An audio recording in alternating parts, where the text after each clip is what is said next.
नमस्कार। आज की इस प्रेस वार्ता में आप सबका हार्दिक अभिनंदन, हार्दिक स्वागत। मेरे साथ इस प्रेस वार्ता में हमारी पार्टी के वरिष्ठ नेता और पूर्व में रहे मंडल के अध्यक्ष श्री शांति शर्मा जी, मेरे लेफ्ट साइड बैठे मेरे साथ पूर्व में रहे पार्टी के मंडल अध्यक्ष और वर्तमान में पार्टी के जिला के अध्यक्ष और हमारे पार्षद श्री सुरेंद्र ठाकुर जी, हमारी पार्टी के वरिष्ठ साथी और पूर्व में रहे ग्राम पंचायत बनूरी के प्रधान श्री अजय शर्मा जी और हमारे पार्टी के जिला के मीडिया के प्रभारी श्री संजय बालिया जी। मित्रों, शायद ऐसी संभावना है कि आज किसी भी पल जो है चुनाव आयोग आचार संहिता की घोषणा कर सकता है, लेकिन जहां आचार संहिता लगते ही राजनीतिक सरगर्मियां बढ़ जाएगी, वहीं हिमाचल प्रदेश का जो मुख्य विपक्षी दल है कांग्रेस पार्टी, चाहे जिसका नेतृत्व देश में है चाहे जिसका नेतृत्व प्रदेश में है, उसकी संगठन की तस्वीर भी धीरे धीरे साफ होती दिखाई दे रही है। हम पहले भी कहते थे और आज भी मैं दोहरा रहा हूं कि कांग्रेस पार्टी मां बेटे और बाप बेटे तक सीमित रह गई है। देश में कांग्रेस पार्टी को कौन चला रहा है, मुझे बोलने की आवश्यकता नहीं है। हिमाचल प्रदेश में भी कांग्रेस जिस तर्ज पर देश में नेतृत्व कर रही है, उसी तर्ज पर हिमाचल प्रदेश में ही कांग्रेस पार्टी मां बेटे तक सीमित होकर रह गई है। और दिल्ली और शिमला की बात ही ना करें, अगर हम पालमपुर में भी पहुंच जाएं तो पालमपुर में भी कांग्रेस पार्टी एक परिवार तक ही सीमित होकर रह गई है, अर्थात यहां भी बाप बेटे ही उस पार्टी का नेतृत्व कर रहे हैं। और यह आरोप मेरा किसी द्वेष भावना से नहीं है, यह आरोप बिल्कुल जग जाहिर है। कल प्रधानमंत्री जी की चंबा में एक बड़ी सफल रैली थी और उस रैली में माननीय जहां प्रधानमंत्री जी ने जिसका वर्णन किया, वही प्रधानमंत्री जी की उपस्थिति से पूर्व कांग्रेस पार्टी के पूर्व में रहे कार्यकारी अध्यक्ष और 3 बार रहे चंबा विधानसभा क्षेत्र से विधायक, जो मंत्री भी रहे, वो संगठन के विभिन्न ओहदे पर भी रहे, श्री हर्ष महाजन जी ने जब पार्टी में शामिल हुए थे भारतीय जनता पार्टी में, तब भी कहा था और कल उन्होंने एक ऐतिहासिक रैली में अपने भाषण में यह स्पष्ट किया कि कांग्रेस की मूल स्थिति क्या है। उन्होंने कहा कि वो दिल्ली में थे, किस प्रकार से कांग्रेस पार्टी के टिकट बांटे जा रहे थे, किस सीट का टिकट का रेट तय किया जा रहा था। और वो जो भारतीय जनता पार्टी आरोप लगाती थी कि जो धनाढ्य की पार्टी है, ये वंशवाद की पार्टी है, वो हर्ष महाजन जी ने कल अपने भाषण में उसको जगजाहिर कर दिया, उसको प्रमाणित कर दिया। उन्होंने कहा कि उनके नाक के नीचे कैसे टिकटों की सेल की जा रही थी। इस प्रकार की कांग्रेस पार्टी का चेहरा धीरे धीरे चुनाव के नजदीक तेजी से दिखाई देता हुआ नजर आ रहा है। और यही नहीं, श्री हर्ष महाजन जी ने भी कहा कि वो कांग्रेस पार्टी के कार्यकारी अध्यक्ष थे और वह कांग्रेस पार्टी के कार्यालय में बैठते थे, लेकिन वहां पर क्या स्थिति थी उस कार्यालय की, उन्होंने पब्लिकली कहा कि वहां पर आदमी तो दूर की बात, कार्यकर्ता तो दूर की बात, वहां कुत्ते भी नहीं आते थे। यह स्थिति उन्होंने अपने कांग्रेस पार्टी के दफ्तर की वहां कल पूरे जन सैलाब के बीच में रखी है। और ये कांग्रेस पार्टी जो हम कहते थे ये वंशवाद की पार्टी है, परिवार की पार्टी है, वो श्री हर्ष महाजन जी ने उन सारे संशय को दूर करते हुए स्पष्ट कर दिया कि अब कांग्रेस पार्टी का भविष्य हिमाचल प्रदेश से दूर दूर तक नजर नहीं आएगा। और मैंने कल चंबा में कहा था, आज मैंने कहा कि मैं चंबा के कार्यक्रम के बाद आज पालनपुर में आया हूं, तो मैं थोड़ा सा अपने प्रेस के मित्रों से इस बात को शेयर करूं।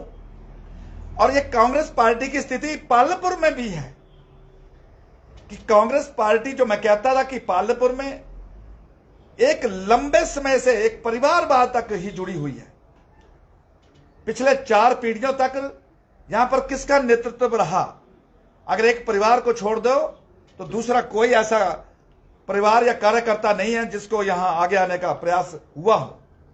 और जो कोई कार्यकर्ता जो इनकी जिंदाबाद करता रहा, जो इनकी दरियां उठाता रहा, जो इनके पोस्टर लगाता रहा है, अगर उसने अपनी इच्छा जाहिर की तो उसका क्या हाल होता है। वो कांग्रेस पार्टी के पूर्व मेरे मंडल के अध्यक्ष, पूर्व मेरे जिला के अध्यक्ष कर्ण शर्मा जैसा कर्मठ कार्यकर्ता, ऐसी पीड़ा शायद और कोई नहीं बयान कर सकता है।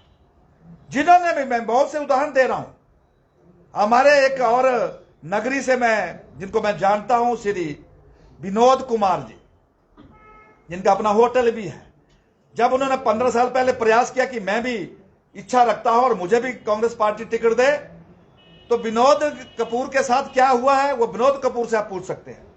मतलब जिन्होंने भी प्रयास किया उनको फिर पीछे पड़कर पार्टी से बाहर धकेल दिया जाता है, क्योंकि कांग्रेस पार्टी ये प्रमाणित हो गया कि एक वंशवाद से चलती, एक परिवारवाद से चलती, जो कार्यकर्ता हिम्मत करेगा उनका वही हाल होगा जो कर्ण शर्मा का हुआ, जो विनोद कपूर का हुआ है। लेकिन मित्रों, भारतीय जनता पार्टी में ऐसा नहीं है। राष्ट्रीय स्तर पर आप देख सकते हैं जहां कांग्रेस पार्टी कभी मां, बेटे, बहन, भाई तक सीमित हो गई है, वहीं भारतीय जनता पार्टी में देख सकते हैं आप। मैंने जब नड्डा जी धर्मशाला वहां आए थे शाहपुर में, उसमें भी कहा था कि एक सामान्य परिवार से निकला हुआ कार्यकर्ता आज विश्व की सबसे बड़ी लोकतांत्रिक पार्टी का राष्ट्रीय अध्यक्ष है। और ऐसा नहीं कि ऊपर से थोप दिया गया उनको। शांति जी यहां बैठे, जब मंडल के अध्यक्ष थे तो नड्डा जी समय पार्टी के प्रदेश के महामंत्री थे और इसी पार्लियामेंट के प्रभारी भी थे, जो आज मैं जिस जिम्मेवारी से जुड़ा हूं। इस प्रकार का एक कार्यकर्ता निकला हुआ, 3 बार विधायक बना, विधानसभा में विपक्ष का नेता बना, 2 बार मंत्री बना, उसके बाद राष्ट्रीय महामंत्री से निकलते हुए अनेक राज्यों के प्रभारी के तौर पर, पार्टी के कार्यकारी अध्यक्ष से होते हुए आज भारतीय जनता पार्टी के राष्ट्रीय अध्यक्ष के रूप में हिमाचल प्रदेश के हर कार्यकर्ता का स्वाभिमान जिससे दिखता है, जागता है, वो जगत प्रकाश नड्डा है। लेकिन कांग्रेस पार्टी का कहा है राष्ट्रीय अध्यक्ष, मुझे बताने की जरूरत नहीं है। उससे के बाद अगर हिमाचल प्रदेश की यात्रा पर आप आए तो हिमाचल प्रदेश के पार्टी के अध्यक्ष कौन है? मात्र एक ही परिवार, वहां से कांग्रेस चलती है और कोई दूर दूर तक नजर नहीं आया। स्वर्गीय राजा वीरभद्र सिंह की पत्नी श्रीमती प्रतिभा सिंह कांग्रेस पार्टी की अध्यक्ष के रूप में कांग्रेस का नेतृत्व कर रही है। और उनको कौन चला रहा है? उनका बेटा।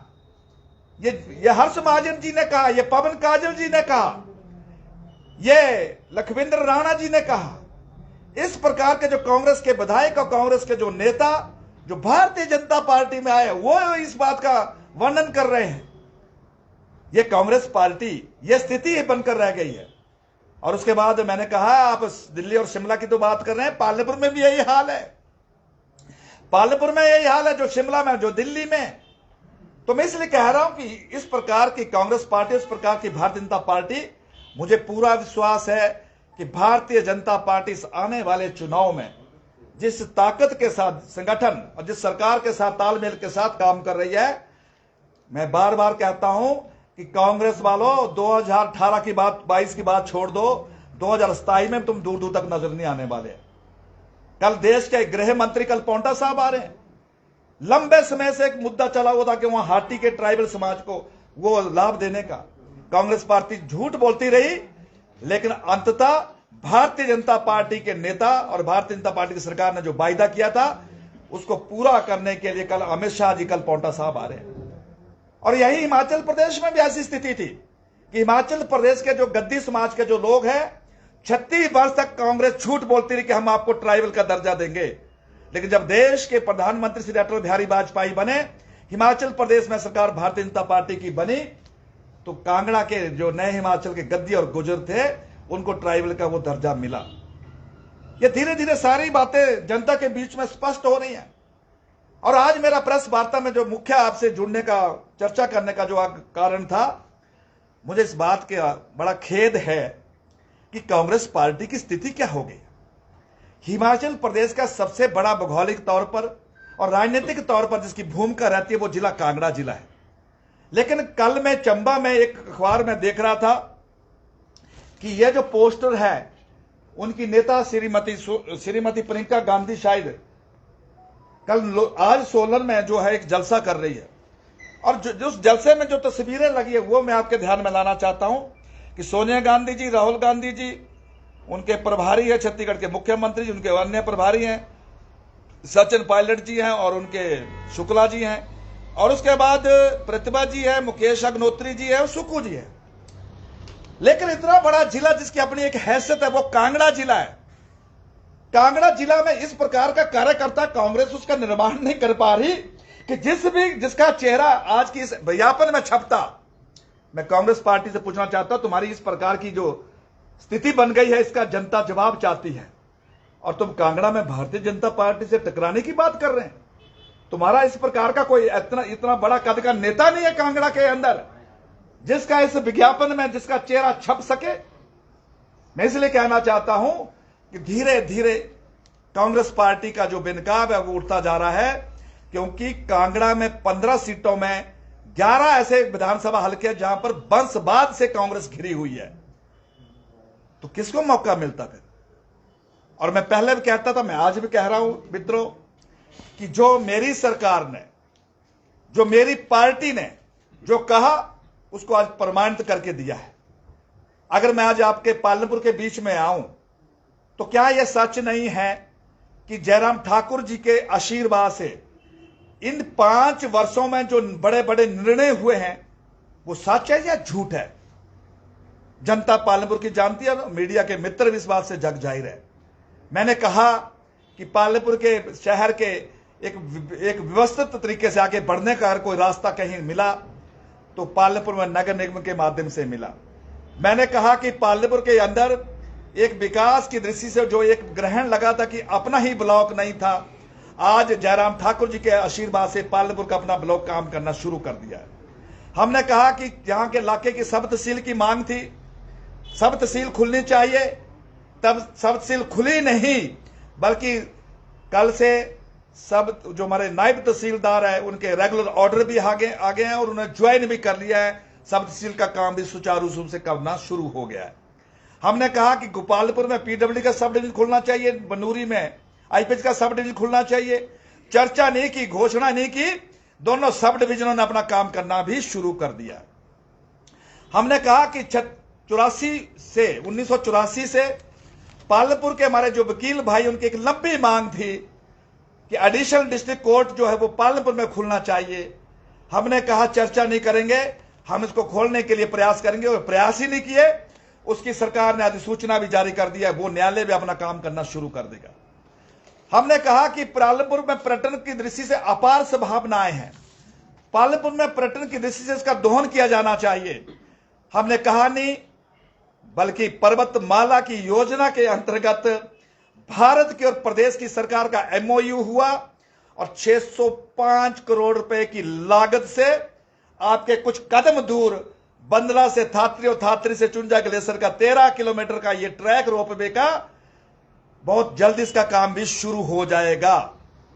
और बहुत से लोगों का यह प्रश्न था कि रोपवे बनने से पालनपुर का लोगों का क्या भला होगा, पर्यटक आएगा आकर चला जाएगा। मैं उसको स्पष्ट करना चाहता हूं, मैं पहले भी करता रहा हूं, अभी भी करना चाहता हूं कि जब पालनपुर के ये रोपवे अपने उसमें अस्तित्व में आएंगे तो यहां के स्थानीय लोगों को, जहां टैक्सी वाले को टैक्सी का रोजगार मिलेगा, ढाबे वाले के ढाबे चलेंगे, टायर पंचर वाले की दुकान आगे बढ़ेगी, यहाँ के जो बेरोजगार, चाहे वो हमारे प्लम्बर है, चाहे हमारे इलेक्ट्रीशियन है, चाहे हमारे अन्य जो स्किल डेवलपमेंट से जुड़े हुए हमारे बेरोजगार है, उनको सैकड़ों में नहीं हजारों की तादाद में उनको रोजगार मिलेगा। और जैसे सीमेंट कारखाने से वहां की काया पलट जाती है रोजगार की दृष्टि से, वहीं पर्यटन की दृष्टि से हमारा पालनपुर भी खुशहाल हो जाएगा। ये इस प्रकार के जो जितने भी निर्णय हुए हैं, ये इन्हीं ही 5 वर्षों में जयराम ठाकुर जी के आशीर्वाद से, आप सबकी दुआ से और मीडिया के विशेष सहयोग से, कि जब जब भी विषय सामने आए तो मीडिया का भी हमें अपार सहयोग मिला।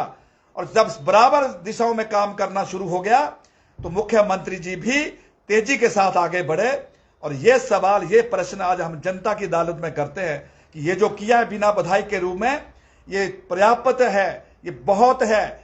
बिना बधाई के इस प्रकार के बड़े बड़े निर्णय पालनपुर में किए गए हैं, ये छोटी बात नहीं है। और जो हमारे मित्र जो हमारी बातों पर उंगली उठाते हैं, हमने तो ये किया, वो 4 पीढ़ी का हिसाब पालनपुर की जनता को दे।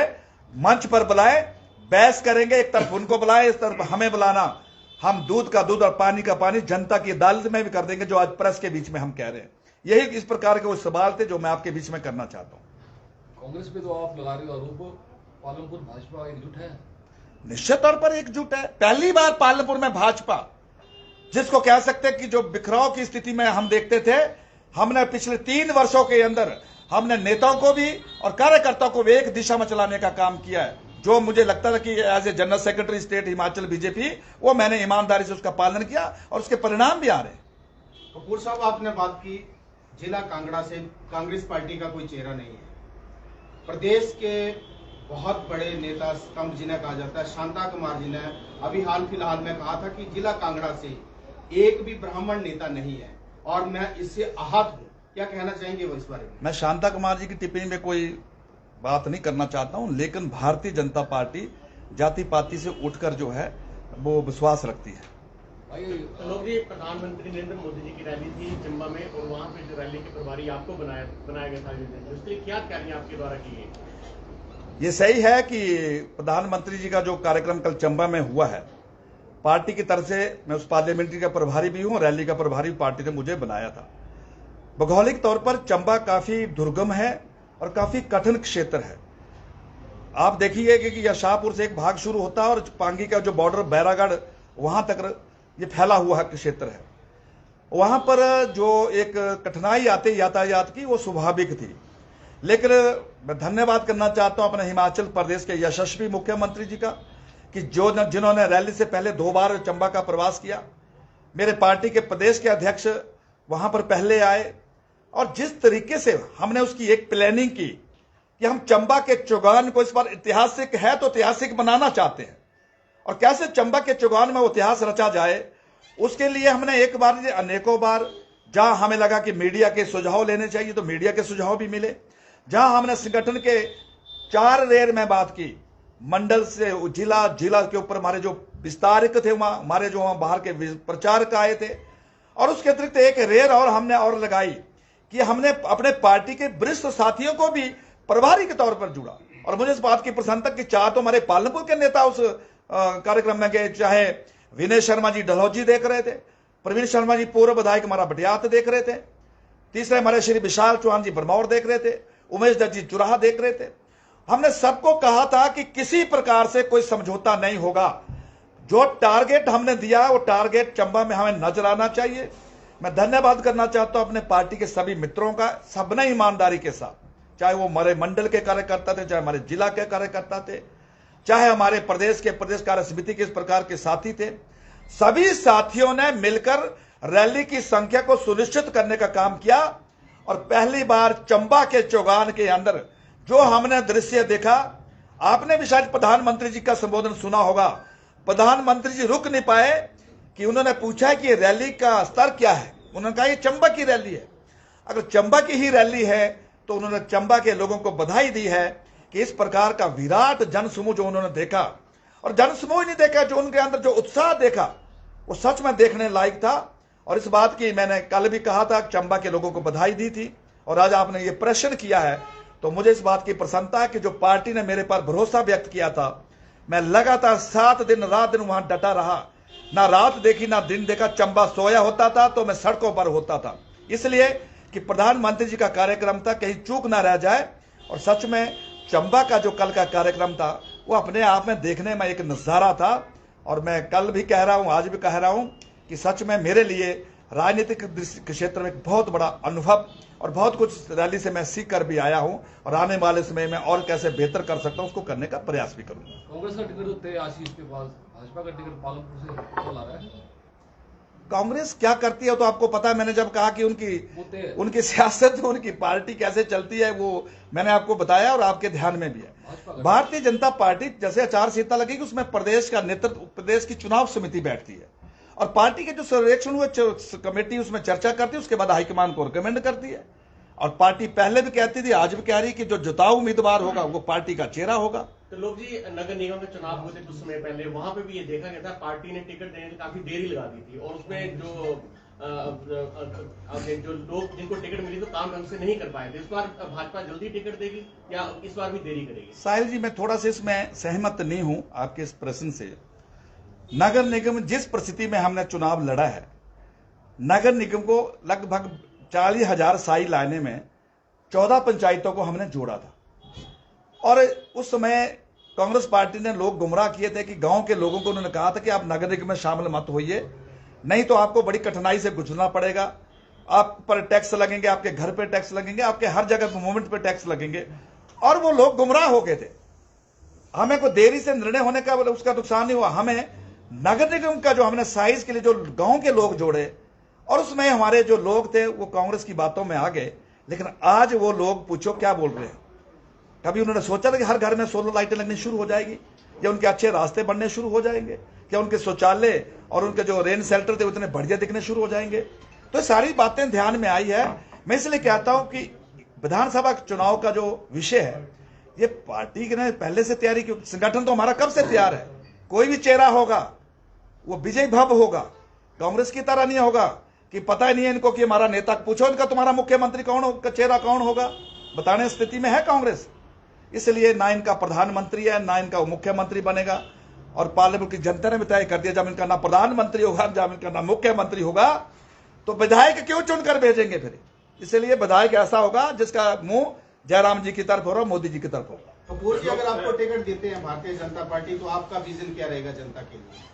ये जब परिस्थितियां आएगी उसके बाद फिर आपके बीच में बैठेंगे, हम खुल के चर्चा करेंगे। भारतीय जनता पार्टी ने प्रदेश में मुख्यमंत्री जयराम ठाकुर के नेतृत्व में चुनाव लड़ने का निर्णय लिया है, परंतु जिस प्रकार से प्रधानमंत्री नरेंद्र मोदी जी, जगत प्रकाश नड्डा जी, अमित शाह जी, इस प्रकार के बड़े नेताओं की रैलियां बार बार की जा रही हैं, आपको नहीं लगता कि चुनावी राजनीति के परिदृश्य में ये जो हिमाचल के नेता हैं ये राजनीतिक नेपथ्य में चले गए हैं? ऐसा है भृगु जी कि हमें इस बात का गौरव है कि दुनिया का सबसे लोकप्रिय नेता प्रधानमंत्री है, लेकिन वो भारतीय जनता पार्टी का कार्यकर्ता भी है। नरेंद्र मोदी जी भारतीय जनता पार्टी का कार्यकर्ता भी है। और नरेंद्र मोदी जी और अमित शाह जी जब इस प्रकार से हमारे इस चुनाव प्रचार में आते हैं तो वो समय आचार संहिता के बाद लोगों को लगता होगा हमारे प्रधानमंत्री है, लेकिन पार्टी के कार्यकर्ताओं को लगता है वो हमारे पार्टी के नेता भी है। और वो अपने प्रचार प्रसार में हमारा हौसला बढ़ाने नहीं आएंगे तो कहां जाएंगे वो। और हम इस बात का फख्र है, कांग्रेस पार्टी के पास ऐसी कोई संभावना ही नहीं है। कल चंबा में भी लोग कह रहे थे कि इंटरव्यू ले रही थी मेरी बहन कि चंबा वालों प्रधानमंत्री जा रहे, तुम्हें कैसा लग रहा, जलन तो नहीं हो रही है? तो उन्होंने कहा कि जलन तो होती है, क्यों नहीं होती है, लेकिन हमारा भी वक्त आएगा। उस मेरे भाई ने सरेंडर करके बोला। लेकिन ये जो आपका प्रश्न है इसमें ऐसा नहीं, मोदी जी का पहली बार चंबा में आना, वो चंबा के लोगों को पूछो वो कितनी बड़ी ऊर्जा देंगे चंबा के लोगों के साथ। और उन्होंने एक मंच से कहा है कि मैं चंबा के हर सुख दुख में एक दीवार की तरह खड़ा रहूंगा। और चंबा के लोगों को इससे बड़ा भरोसा और क्या हो सकता है। अभी आएंगे प्रधानमंत्री हमारे कांगड़ा में भी आएंगे, पूरे प्रदेश में भी जाएंगे। अमित शाह जी भी हमारे हैं, वो बेशक देश के होम मिनिस्टर हैं, लेकिन अमित शाह जी भारतीय जनता पार्टी के कार्यकर्ता भी, नड्डा जी हमारे हैं। लेकिन ये संभावना अगर किसी दल में है भृगु जी तो वो मात्र भारतीय जनता पार्टी ही ऐसा दल है। कांगड़ा चंबा कितना महत्वपूर्ण रहेगा प्रदेश में रिवाज बदलने के लिए? ऑफ कोर्स जब भी हिमाचल प्रदेश में सरकारें बनती है तो चंबा के निर्णय की भूमिका बड़ी अहम रहती है।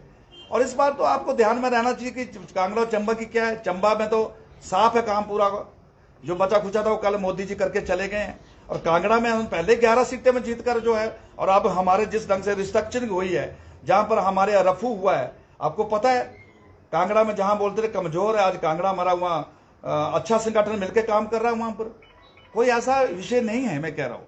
और मैं इसलिए एज ए जनरल सेक्रेटरी कह रहा हूं कि संगठन पालमपुर में नहीं, पूरे पार्लियामेंट में नहीं, पूरे हिमाचल प्रदेश के अंदर इतिहास रचने के लिए पूरी तरह तैयार है। कपूर जी